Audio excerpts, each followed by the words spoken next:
Kita ketemu lagi di Islam itu indah, Masya Allah. Pagi yang indah dimulai dengan lantunan ayat suci Al-Quran oleh guru kita, Ustadz Syam, jazakallah khair Ustadz. Afwan. Masya Allah. Dan pagi hari ini jamaah aku senang sekali sudah bertemu dengan guru-guru aku. Ada Ustadz Maulana. Alhamdulillah. Masya Allah. Dan juga ada Ustadz Ahmad Ridwan. Masya Allah. Masya Allah. Pagi hari ini jamaah kita siap untuk belajar. Kita akan membahas mengenai rezeki. Seperti yang kita ketahui kalau Allah itu menurunkan rezeki lewat berbagai cara. Dan kita sebagai manusia diwajibkan untuk menjemput rezeki itu. Kita berikhtiar untuk itu. Salah satu caranya adalah dengan berdagang atau jual beli. Lalu jual beli seperti apa sih yang bisa menurunkan rezeki dari langit? Wah, pagi hari ini kita bahas aja jamaah.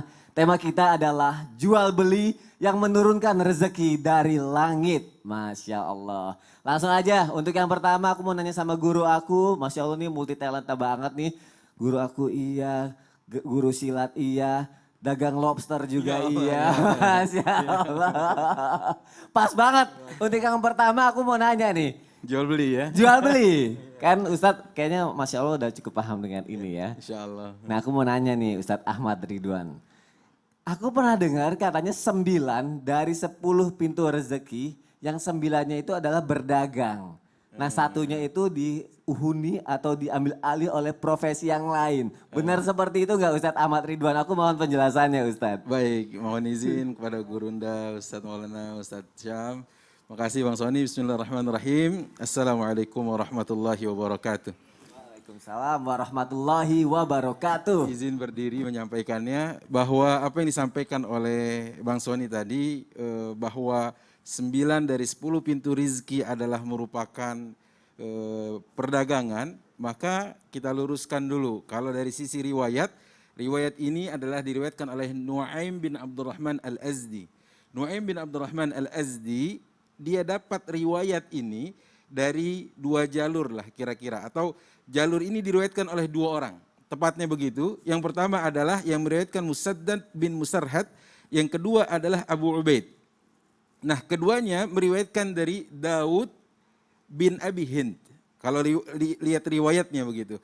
Nah ternyata ditelaah oleh ulama hadis atau riwayat ini ada 2 catatan. Yang pertama siapa Nu'aim bin Abdurrahman Al-Azdi? Statusnya majhul. Majhul itu artinya tidak diketahui. Gitu. Yang kedua, status dia adalah tabi'in. Kalau tabi'in berarti la yaltaqi bin Nabi sallallahu alaihi wasallam, dia enggak ketemu Nabi sallallahu alaihi wasallam. Kalau dia enggak ketemu Nabi sallallahu alaihi wasallam, kemudian dia mengatakan bahwa dia mendengar dari Rasulullah sallallahu alaihi wasallam, berarti status hadisnya adalah bermasalah. Karena di sini mursal. Mursal itu artinya dia lempar hadis itu ke atas, kemudian hadis itu dia tidak menyebutkan siapa perantara antara dia dengan Rasul sallallahu alaihi wasallam. Begitu. Nah, namun kalau dilihat substansi hadisnya atau matannya, riwayat ini enggak salah. Dalam arti bahwa perdagangan ini memang begitu banyak membuka pintu-pintu rizki. Bahkan Rasulullah SAW adalah pedagang. Abdurrahman bin Auf pedagang. Abu Bakar As-Siddiq radhiyallahu anhum ajma'in pedagang. Utsman bin Affan pedagang. Kemudian ada Suhaib bin Sinan Ar-Rumi pedagang. Bahkan Imam Abu Hanifah pedagang. Al-Laits rahimahumullahu jami'an pedagang.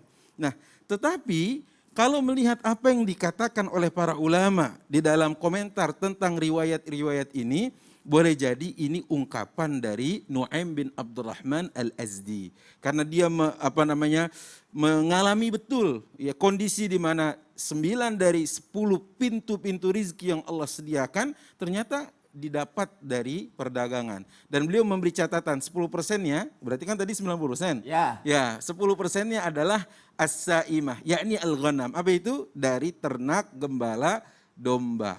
Oh, tidak disebutkan lobster di situ. Gitu ya. Tetapi ternak ya, ternak domba. Nah, Lobster termasuk yang mana?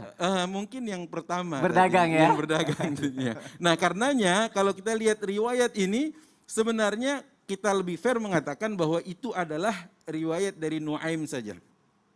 Namun kalau kita mau telah hadis tentang tijarah, tentang jual beli perdagangan banyak sekali.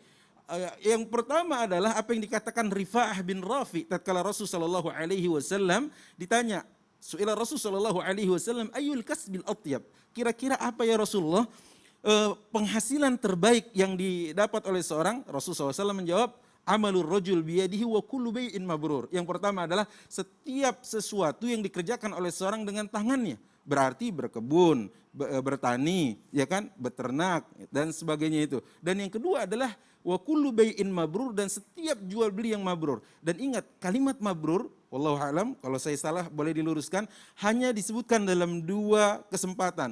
Al-hajjul mabrur laisa lahul jaza illal jannah. Haji yang mabrur tidak ada balasan yang sempurna, yang seimbang baginya kecuali surga. Yang kedua ini, wa kullu bai'in mabrur. Nah, ini yang pertama. Yang kedua, Rasulullah SAW menyatakan bahwa sebaik-baiknya perbuatan adalah perbuatan yang dikerjakan oleh seorang dengan tangannya. Dan ketahuilah, katanya, Nabiullah Daud alaihi salam dulu mengerjakan hal itu. Dan cukuplah kafa bina ilman wa amalan, cukuplah bagi kita ilmu dan pengamalan apa yang dilakukan oleh Rasulullah SAW. Bahwa beliau adalah seorang pedagang, dan perdagangan yang beliau lakukan, rijalun la tulhihim tijaratun.